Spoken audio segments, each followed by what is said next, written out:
This is the Morning Drive Podcast from Double T 97.3, presented by Cantex Roofing and Construction.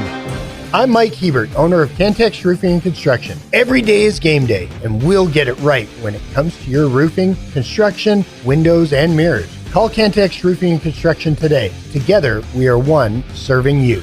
Man, the baseball going down the stretch was compelling, Jamie, and it's crazy what we saw in the American League with Cleveland taking the division in the Central after being 15.5 back in July and 10.5 back on the 1st of September.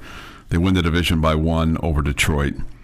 Toronto and New York finish up in a tie in the East, and the head-to-head goes to the Blue Jays, and so the Yankees now face the Red Sox in the first round. Yeah, they're tied for the best record, but they end up being the 4 seed. Yeah, it's crazy, right? Yeah. And then you have the Astros. I wouldn't call their failure to make the playoffs a collapse like I would the Mets. They just got injured and beat up. Yeah, there's just too many injuries. They caught up with them. Yeah, just too many. They end up. Maybe the shocking thing is based on where they started the month of September, and they finish up 3 behind Seattle. I think it speaks to what Seattle did. Really it does. Mariners are a hot team heading into the postseason. Down the stretch, they end up winning 90 ball games, and they were in a fight for a wild card spot, frankly. Going into the last month of the season, and then the Mets. I mean, the Mets finished 13 back of Philadelphia, but man, they were in control of their own destiny, and so they failed to make the playoffs with that huge payroll. And Cincinnati slides in there to take the last wild card spot in the National League and puts themselves in the playoffs. I mean, they got to be just happy to be there, probably. I'm sure that probably so. I'm sure that they're going to say, "Well, hey, we're happy to be here" and all that kind of stuff. But we got a chance to win. Yeah, absolutely. It's postseason now, and everybody's 0-0, and you never know what happens. So you've got the playoffs will begin tomorrow. Detroit's at Cleveland, San Diego's at Chicago, Boston is at New York, and Cincinnati is at Los Angeles tomorrow. Man, it's there's a lot of great matchups in this. Do you favor Cleveland, or do you favor Cleveland coming out of this? In the American League? Yeah. Oh man, I have no clue. It's kind of wide open, isn't it? I mean, Cleveland has the 1, 2, 3, 4th best record. Why you go into them just because they've been hot? They've been hot. Probably if I should go to anybody, I should go to Seattle. But then, you look at what Toronto did as well to kind of hold everybody off. I mean, they've got a lot of playoff experience, and now they have a chance to get rested, so to speak, as they'll sit back and wait, as will the Mariners.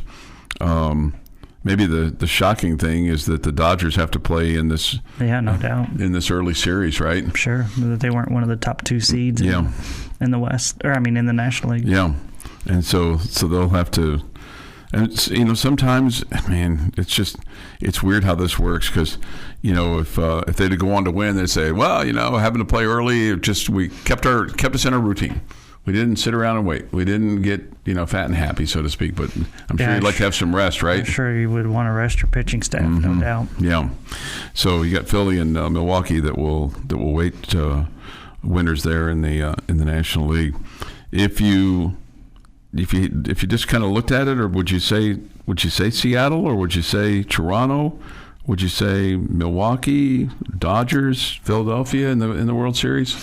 I think when you're talking about the American League, I think it's a complete toss-up as far as who's coming out of the American League. I guess I would lean towards Milwaukee. They've been the best team for quite a while. I know they're not the hottest team like Cleveland, but they're the most consistent team all season long. Look like they're healthy, so I probably would lean towards, trusting the team that's been the best all year long. Do you like that they've taken away the one-game playoff, the 163? Or would you have liked to have seen New York and Toronto play for the top spot in a one-game play. They've put the rules in place. I'm fine with it. You got to live with it. Game 163s were always exciting. No question about it. But boy, it would really put that team, whoever lost 163, in a tough spot going into the wild card. Yeah. So I understand why they don't have it. So I'm good with it. Yeah, it's just it speaks to the in-season games that you've got to win those. Yeah, I don't win the series. As a Yankees fan, I don't hate that as much as I mean, they won the tiebreaker. I get it. They deserve the spot. I hate being, you have the best record in the American League, and yet you got teams like, Seattle, who are 4 games behind you, that gets the bye. I hate that. You know what I mean? Sure. Mm-hmm. You're playing in the toughest division by far in the American League. There's 3 teams from the AL East that are in the postseason. You're playing in the toughest division.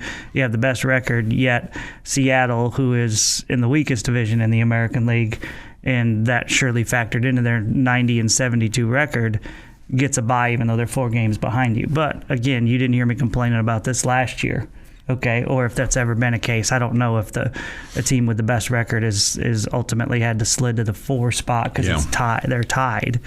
But it is what it is. The rules have been in place, and so I'm not been out of shape about it. It's just unfortunate.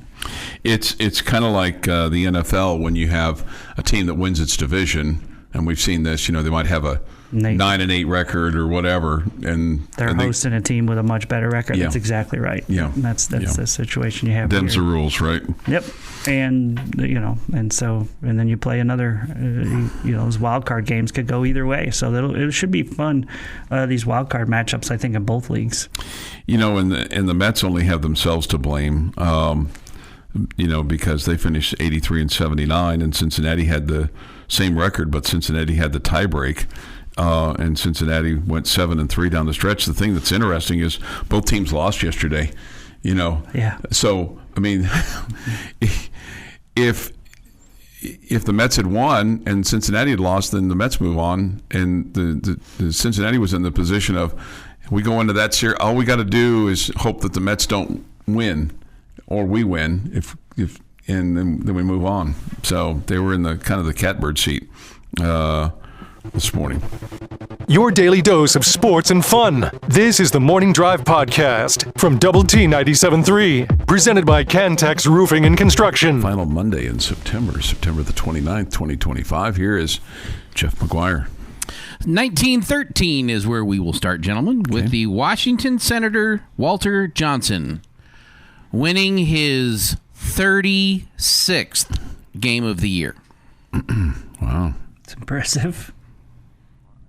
1954, today, Willie Mays makes his famous over-the-shoulder catch of Cleveland Indians' Vic Wertz's 460-yard fly ball in Game 1 of the World Series at the Polo Grounds in New York City. Considered one of the greatest catches, right?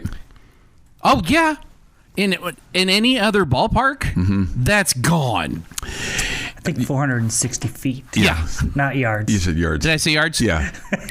It was still gone, okay? No matter what. What's crazy is this popped up somewhere. Things just pop up. This was an old-timers game from when Willie Mays was 50. And it shows him going after a catch in left center field. And he makes this basket catch, going towards the left field foul pole, and then goes to the ground and kind of hurts himself a little bit. But just the fact that he was sprinting and catching a ball and making a catch, it's I immediately thought of the Vic Wertz, and he almost doubled off the guy in second base. But pretty crazy. And everybody wearing a white shirt and tie at that World Series game. All the men, short sleeve shirt, black tie. Chuck would have felt right at home. I would have felt right at home. Although I don't wear the short sleeve shirt. Okay. 1966.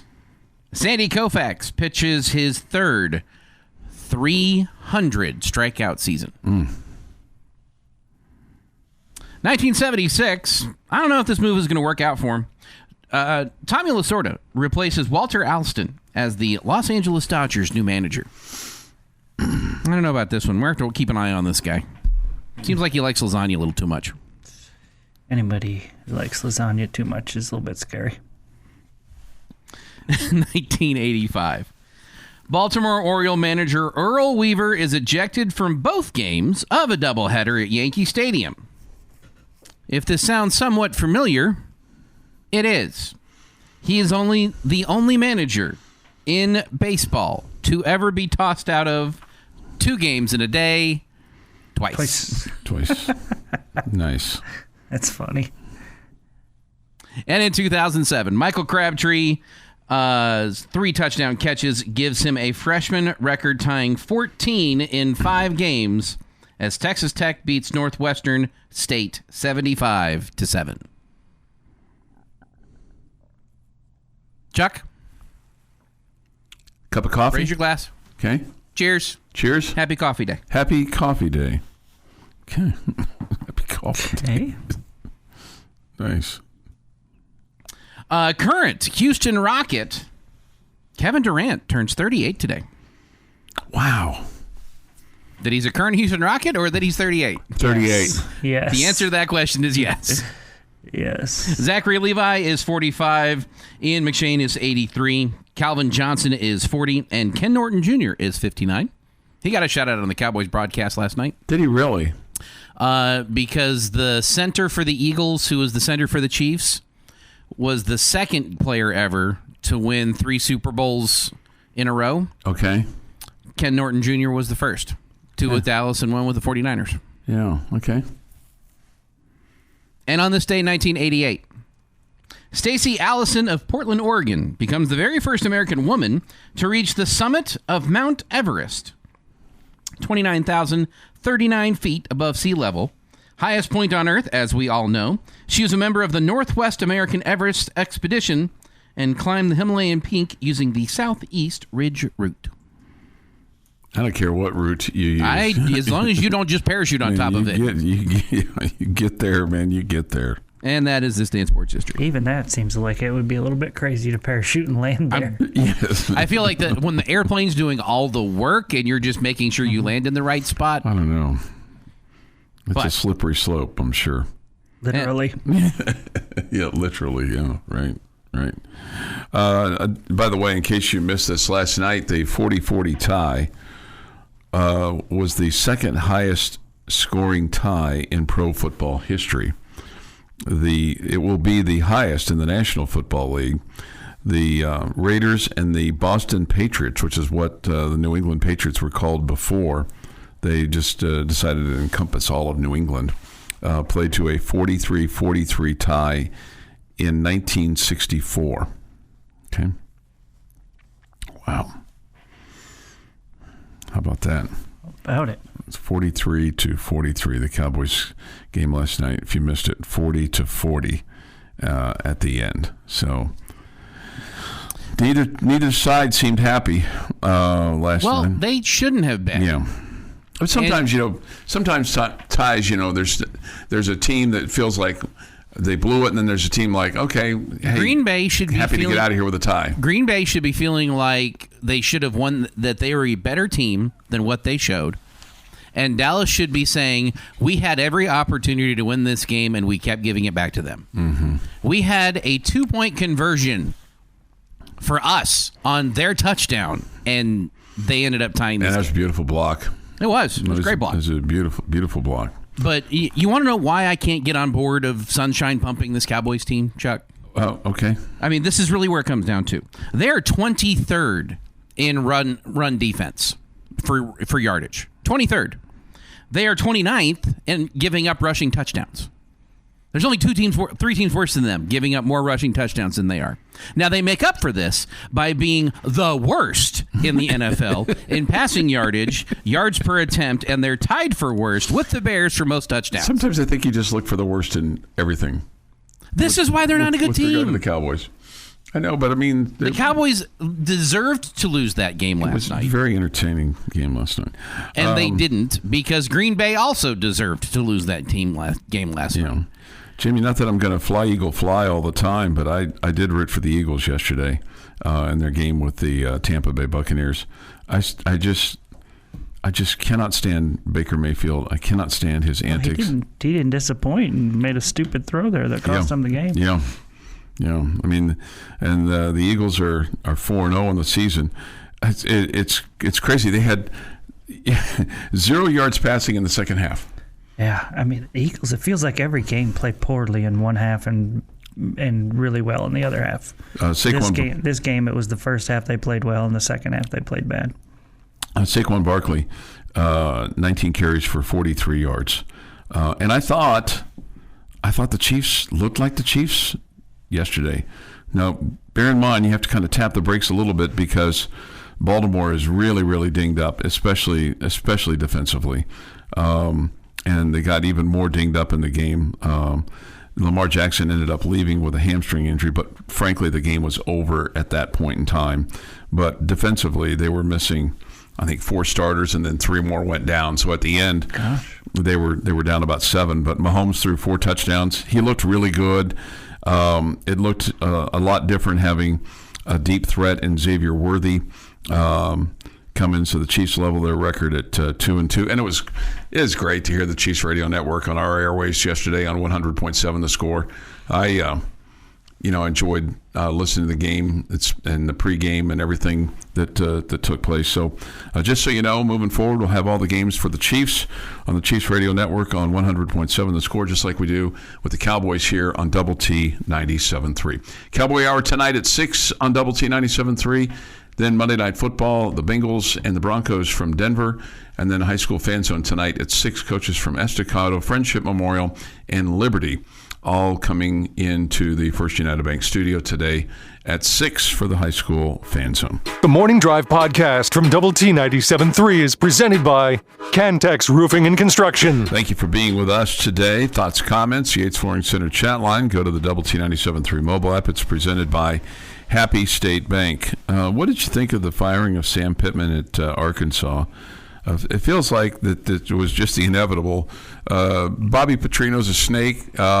He's a rooster in the hen house, and now he's the interim coach at Arkansas. Who'd ever thunk that? I mean, when he came back as their OC, it's kind of like, what in the world are you doing, Sam? Hiring Bobby Petrino back when there's probably 500 people that are just as qualified as him to be an offensive coordinator. Just feels like that he's a snake in the grass. 500 seems like a really big number. Okay. There's 500 people out there that could be a Division I offensive coordinator. I bet you to compete in the SEC. 500. Maybe a skosh high, but I bet you there's 500 OCs out there at various levels that feel like, hey, I could do just as good. We'd have to count you in that category. No. I don't think I have never officiated. I've never. They can do it. I've never put myself off as a football coach that could X and O with the best of them. Okay, just because people think they can do it doesn't mean they'd be as good. Anyway, what these early firings? I mean, we're seeing more and more of these. I mean, you understood the Oklahoma State one you could see this one coming from a mile away, weeks away. Feels like that probably should have been done in the offseason. Maybe so. But Bobby Petrino, and he wants to be a candidate. Shockingly, he wants to be a candidate for the head coach on a permanent basis. I got to think they can do. But I got to think they can do better than Bobby Petrino. Not my concern. No, not my concern. I know it's not. They don't. Clearly, normal values and what they stand for and all that don't matter. It's about, can he help us win football games? Yeah. Doesn't matter what he's done there in the past and how just pathetic that was. Yeah. It's. Can he help us win football games? I don't know if he can or not. Clearly they think he can. So he's the not clearly. I mean, we'll see if they hire him. Mm-hmm. He's just an interim right now. He's just the guy that's got experience on the staff. Mm-hmm. Will make the transition the smoothest until you get to the off season. So he becomes number 4 to be fired. in the month of September. Includes Brent Pry at Virginia, Deshaun Foster at UCLA, Gundy at Oklahoma State. And the Razorbacks lost 56-13 at home to Notre Dame. Arkansas has this week off, and then they'll play at Tennessee. So it's not going to get any easier for them. So. Yeah, these schools can quit firing coaches right now. I'd be okay with that. I like our defensive coordinator. I think he's absolutely head coach material. I don't want somebody to hire him this year. Oh, this year? Yeah, this year. I don't think you have to worry about him this year. Maybe at the end of this year. I'm sure somebody thought you weren't going to have to worry about Joey McGuire this year, and then Texas Tech hired him. So I got a lot of the more and more I hear of Sheil Wood, the more I'm going, that guy's going to be a head coach fast. Yeah, he will be a good one when he is one. He is going to be a head coach. And I don't want it to be this year. The buyout for him is $10 million, 9.8. For Sheil Wood? No, for Sam Pittman. I don't know what Sheil Wood's buyout is. Okay, I have no idea. I'm glad we're not worried about that. We're not. No, well, not the 9.8. What did you think of Oklahoma State? I mean, they put up quite a fight, Jamie. Yeah, it probably says a little bit about Baylor. You know, their defense not very good. I mean, never felt like Baylor was, in danger of losing threatened that game. Okay. Yeah, they kept coming back. Yeah, they did. They showed resilience. They showed that they've got a pulse. I think they showed more than what people thought. It's still a loss. I get it. Yeah. It's still a loss. Is that what we're looking for?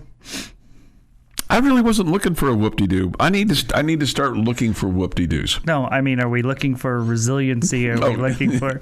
No, the Oklahoma State wins. Folks don't feel good about it. No. Yeah.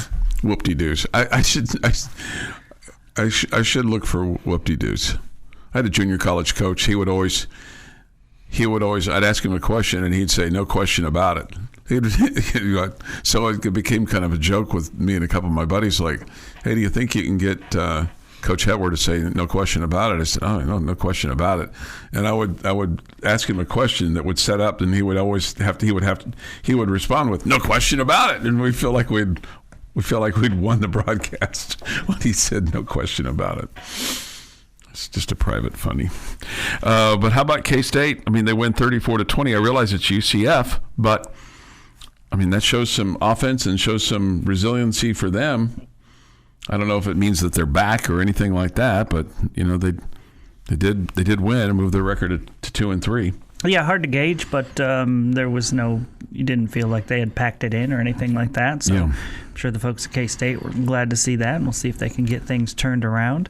Didn't really know what to expect from UCF in that game, but I don't think you look at that performance for them and go, "Oh no, they're not nearly as good as we thought they were." I mean, they still look like they're a team that can possibly get to a bowl game. Yeah. And good for Kansas State, because I did feel like watching the Arizona game that they just didn't look like they wanted to be there, and so. Clearly, there's some fight left there, too. A little bit of want to. Just like we're talking about with Oklahoma State. Avery Johnson goes for 168 in the air, but Dylan Edwards ran for 166, so maybe that's more the concern moving forward. BYU ekes one out at Colorado 24-21, and they're ranked at 25th going into that game. So they have to score late to do it. Does that say, well, it's hard to win on the road? It may be something to that. Colorado obviously got out to the good start. They were up 14-0 early before BYU kind of got it going and made it to 14-10 at halftime, got themselves in the game, and then kind of went back and forth a little bit after that. But, yeah, it probably does speak to the fact that it's hard to win on the road in the Big 12 Conference. But at the same time, I think, BYU, maybe one of their tougher challenges of the year so far. They don't look like world beaters either. Yeah. And then Utah just manhandles West Virginia 48-14. Yeah, I wondered if they would kind of be licking their wounds from the previous week, but they looked like they were angry from the previous week, and they put it on the Mountaineers. That was impressive. That was impressive. They had 30. Just because, again, I'm worried about their focus leading into that game, Sure. going on the road, and not that I think West Virginia's a great football team, because I don't, but you could see Utah was definitely dialed in. 532 yards total offense, 290 passing, 242 on the ground. They had 33 first downs in the ballgame to West Virginia's 14. Just a beat down. Mm-hmm. Just a beat down. Yep. All right. So, is anybody better at this point than you thought, or not as good as what you thought at this point? We didn't even mention the game, and it's kind of ironic because I just feel like it's what's been going on all year long. I don't know why we're not giving Iowa State any credit. Yeah. I don't know why. That's their on me. Quarterback and Rocco Becht. Yeah. But I just feel like I kind of glossed over that one. Nobody in the Big 12 believes in Iowa State, and I thought that was another, comfortable, impressive win against an Arizona team that we thought was much improved, and they never challenged Iowa State at all. Yeah, they're 5-0. Just keep winning games and looking really good. But for whatever reason, this seemed like nobody talks about them in this conference. Iowa State had one penalty for 5 yards. Yeah, that'll help you win. Pretty disciplined football team. Yep. And they did have one turnover in the ball game, but they took care of business against Arizona. All right, Jamie's question of the day is next. We will get to some baseball. We will get to more in the Big 12. Your daily dose of sports and fun. This is the Morning Drive Podcast from Double T 97.3, presented by Cantex Roofing and Construction. Jamie's question of the day on Double T 97.3 is brought to you by Connecticut of West Texas. All right, gentlemen, the bye week is over. Time of rest, time of getting right. Even if you are already right, you can get righter. Righter. You can improve, you get better. Surely, with all those coaches over there, these football coaches, Analysts. doesn't matter how many wins you've got and how little losses you've got, there are things they want to get better. What do you hope changes after the bye week compared to what we saw through the first 4 games? Man, the first thing that comes to my mind is your offensive line has got to be better in protecting your quarterback so that he can, I don't want to say be better, but just be better, because you got to protect him, otherwise he's going to be running for his life and puts himself in jeopardy. And so, it would help your running game, would just help you take advantage of what your defense has given you. But I think it all starts up front, because I still think there's a question mark there with your offensive line. They need to get better at, but I also want to give credit to, in this first. Utah's crowd made your offense look silly when it came to false start penalties because they couldn't hear the count.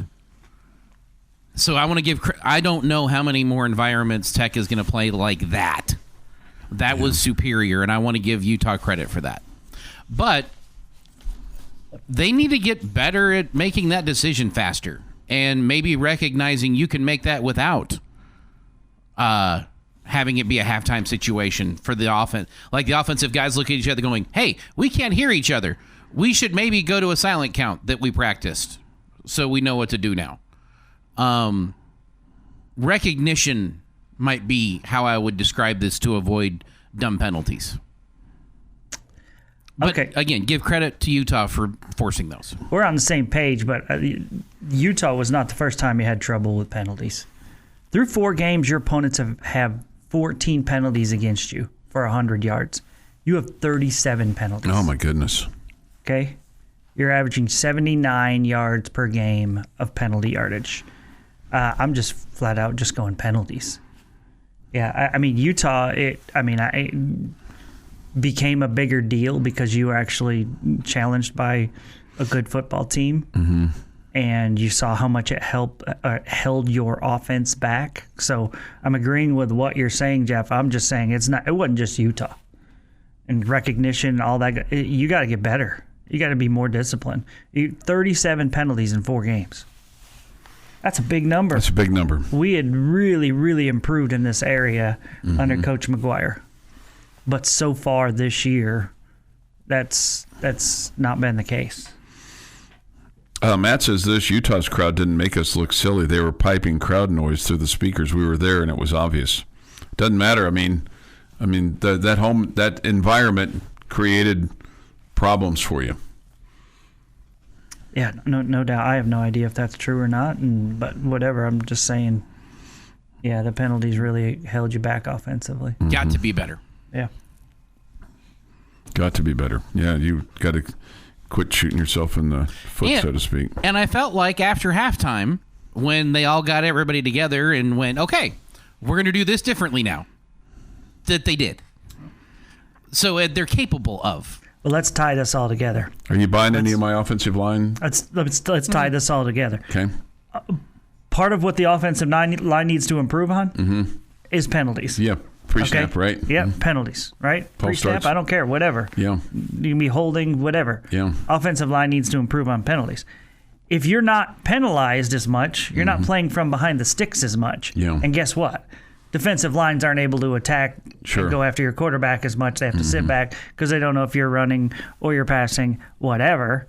Football 101 here, okay? So cut back on the penalties of the offensive line, and it'll be easier to pass block. Okay. And they'll be better. Okay. So it all ties together. And the green grass grows all around, and the green grass grows all around, so to speak. Okay. Well, we solved that problem. You type that up. No. We identified that problem. Yeah, we haven't solved anything. We don't solve anything. Type that up in a memo and send it over to football this morning. If they need us to tell them that, we need to be looking for a new head coach. They probably already figured that out. Coach McGuire's good and frustrated about that. Yeah, probably already figured that out. Probably already looked at that. And went, okay, Captain Obvious morning drive. Yeah, we're working on that. What else you got? I don't even think we deserve Captain Obvious for that one. This might be Private Obvious for this one. Somebody says this: we still had several false starts in the third quarter. Yeah. I mean, it was. It has been a problem. That texter's point was that it didn't get it recognized at halftime, and suddenly you fixed it. Yeah. No, but it felt like it was every other play and it wasn't. But it felt like that it was that egregious in the first half. Yeah. I can handle, and I say this, I can deal with an occasional guy's excited and jumps a little early for a false start on the offensive line, or he knows that the pass rush is coming his way, so he's really going to be focused. Everyone, a couple of times a half, while it's frustrating, they're trying. I get it was bad in the first half. It's such a buzzkill though when you get those penalties. Man, it feels like just some of the air comes out of the balloon, so to speak. And there's sometimes when the whole balloon just pops and it just gets flat. Anything? Are you less concerned about the same? Is there anything that really concerns you about Houston from Saturday? From their game last Friday? Yeah, I'm at about the same. Okay. Yeah, I think they're an improved football team. But this is more about you than it is about them? Yeah. I mean, I'll be honest with you. I look at the schedule the rest of the way, and I think you're better than every team that you're playing. So a little bit, it's about you more than the opponent. And that you're going to have to help out some teams if you're going to lose to them. Okay, you're going to have to play poorly, and like having 14 penalties like you did against Utah. Right. That would be considered helping out. Sure. Okay, so I feel like you're more talented. I think you probably are going to need to beat yourself a little bit to lose to some of these teams. That's not saying that BYU and Arizona State aren't good football teams. I just don't think they're as good as you are. Yeah, Kansas State, I'll throw them in the mix too. I can buy what you're selling there. This is the Morning Drive Podcast from Double T 97.3, presented by Cantex Roofing and Construction. Hour 3 of 3 of this spectacular, fine program that we highly produce each and every day for you. Bring you thrilling content, tidbits, Stuff that you need to know and don't want to know every single morning from 6 until 9. More in the morning, every morning. Okay? Jamie Lent, Jeff McGuire, I'm Chuck Heinz. Come to you from the First United Bank studio. We'll have a high school fan zone tonight at 6. Coaches from Estacado, Friendship Memorial, and Liberty all coming through the door to speak with you and to you and providing you with nuggets of information about their young athletes at their various schools. No school today for the LISD kids. I don't know about Memorial and Friendship and Liberty. Liberty and Lubbock Cooper, they don't have any school today. I know that for sure. So some kind of teacher work day. So all the children will be out and about, so be careful if you see them playing in the streets. Okay? Just be careful. I mean, sometimes they run wild in the streets, and, our neighbor, Caddy Corner across from us, has a little thing that they put out just to kind of remind people to slow down, which is nice. Yeah. You see that and go, okay, man, the kids must be out, which is good. The last time I saw kids playing in the street, there's no hockey going on or that's disappointing. Basketball or whatever. Right. Yeah. Liberty is 5-0 after their victory this past weekend on Friday night, so they're smoking it. They won at Fort Stockton. They're just ripping right through the season. And so Lubbock Cooper, they had a little bit of a problem Friday night. They lost at Plainview 37-22. That was a surprise. That was a big surprise. Especially coming off of their big win over Friendship. So maybe a little letdown there. 56-0 was the Liberty score at Fort Stockton. And so they'll be... the long drive didn't bother them. Not at all. Coronado remains winless. They're 0-5. They got smoked by Tascosa 65-28. That's disappointing. And Lubbock High was idle. Those are among the scores. Ropes was a winner, Jamie. They beat Fort Sand. Way to go, Ropes. 59-0. They're 4-1 on the season. New Home, they spanked Roscoe 30-3. They're now 4-1 on the season. Idalou was a winner over Shallow Water. They're now 3-2 on the season. Those are among the scores for you. So we'll be going over that kind of stuff tonight on the High School Fan Zone. We'll also have Cowboy Hour tonight at 6 on Double T 97.3. Brad Sham. Don't know who his player guest will be, but it's always interesting, fascinating. It's a Kissing Sister Monday. It's a Kissing Sister Monday. Okay. Yeah.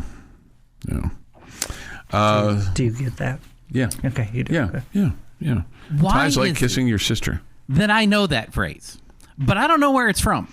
And I know what it means. I know where I know it from. I know it from NCIS because one of the characters went to Ohio State and ran into a Michigan guy, and they talked about a basketball game where they kissed their sisters, where it was a tie basketball game. What? That's the story from the show. I don't know if it's accurate. I didn't look it up, but that's how I know the phrase. Basketball? I'm just telling you how I know the story, okay? I know it's not the actual story, but it has come up like 15 times in the last 2 weeks. The phrase, kissing your sister. And I know what it means. It means a tie, that you feel terrible about it, that this is a disgusting thing. Yeah. But it's just so weird that it has just been the phrase that's been around my world. Maybe I'm just paying attention to it more? According to AI, the phrase kissing your sister describes something neutral, unexciting, or unsatisfying, particularly used in sports to convey the unpopularity of a tie. For example, an American football coach once stated a tie is like kissing your sister. Yeah, but what football coach? We all knew that. We all knew that. I don't know which coach. Let's see. The origin of... I don't want to get into all that. Anyway. Viva73 says the first one I ever heard say it was Darryl Royal. Okay. I think that's where I feel like it's attributed to him saying it first. Okay. Yeah. Okay. Sounds like something Coach Royal would say. This Ropes has come a long way. We were 6-man when I went to high school there, and it's cool to see us dominating schools that have been at this level for a while. Okay. This from Bobby Hot Dogs. The children on Chuck Street probably play in all of the grass clippings in the street. They like to make grass clipping castles and have grass clipping ball fights. Yeah, there's probably some truth to that. This new generation won't be out and about. They'll be in the house staring at their phones or playing games. D-Rock says looks like friendship is in school today. I believe my child is going to school today. At least that's what she's telling you. Okay, but you don't have any worries there, do you? I got lots of worries, man. I got a teenage daughter, dude. Yeah. They never stop worrying. Okay, that's true.